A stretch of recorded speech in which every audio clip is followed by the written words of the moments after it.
He tells us, the Rabbeinu now over here, something amazing. And that is,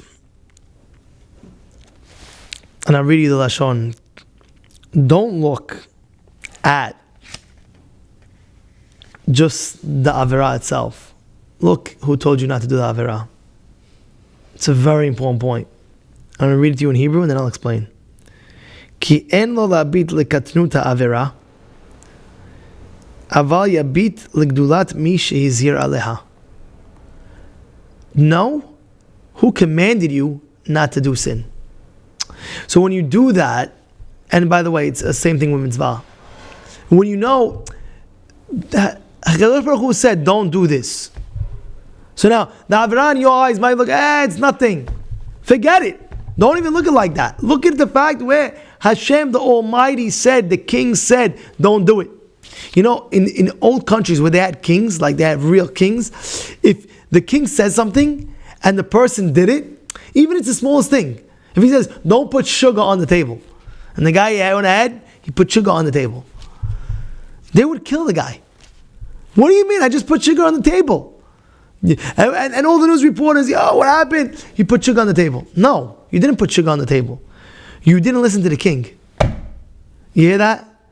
You hear that? That's a very important point that we're learning, that Rabbi Yonah is teaching us. It's not, a person thinks, okay, big deal, so I didn't do. What do you didn't do? Forget you didn't do. You didn't listen to God. It could be the smallest thing. You didn't listen to God. That's what the Rabbi Yonah is teaching us. It's an amazing thing if you think about it. Right? He says, furthermore, why am I telling you that? Because if a person might think, ki yetzer, he says, the yetzer hara sholet, how does he do it? With a person's thought of small sins.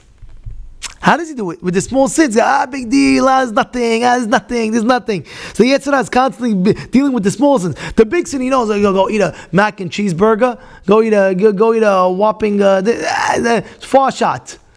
Do the small sin. He thinks, there's no sin that's small. That's exactly what he's trying to say. Because when you understand and you realize who commanded me not to do, so automatically you know who. He says, ואולי תהיה זאת סיבה להתמיד בהם, ואז ישבו גם חמורות. He says, it becomes hamud. A person says, big deal, nothing. And this is what a person has to understand. In life, you have to look at the big picture. And it's not just, there's avirot and there's mitzvot. There's the creator, there's Borei Olam that created the world and saying, I want you to do this. And I don't want you to do that. And now when you do that, what he wants you to do, you should be the most happiest person on earth. You're fulfilling the will of your creator. Wow! Guy puts tefillin every single day. Yeah, he puts tefillin on today. You have to feel awesome. Not just, but I did the mitzvah, Rabbi. I'm 55 years old. I'm 65 years old. I'm doing the mitzvah for 50 years straight, Rabbi. Okay, I'm already used to it. No. When you put tefillin in the morning, every single morning, you have to understand, you're listening to your creator. Wow! You're doing that mitzvah and you listen, wow! And this is a person's attitude has to be in life. So there's no something small and something big. Everything is big. Why? Because the one who commanded you to do it or not to do it, everything becomes enlarged.